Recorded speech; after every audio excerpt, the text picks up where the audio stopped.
有冇試過用 AI 寫完嘢之後，轉個頭就唔記得自己寫乜嘢咧？寫完份 report，另外一日咧就要走去問翻 AI，我琴日寫咗啲乜嘢？今日翻教會咧，聽到一個好特別嘅講道。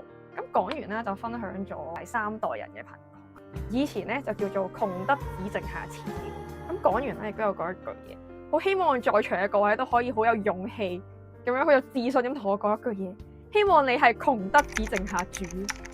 然後佢就話，但係現今嘅人類咧，窮得只剩下 AI 了。窮得只剩下 AI 呢句嘢，就好似一巴巴嘅咁拍落嚟。我哋究竟咧係俾生活困住咗，定係俾 AI 困住咗自己咧？有陣時我哋可能以為我哋可以控制到 AI，但係可能到最後咧，就係 AI 令到我哋、你哋個腦停咗、停頓咗，唔想諗嘢啦，乜都問 AI 得啦。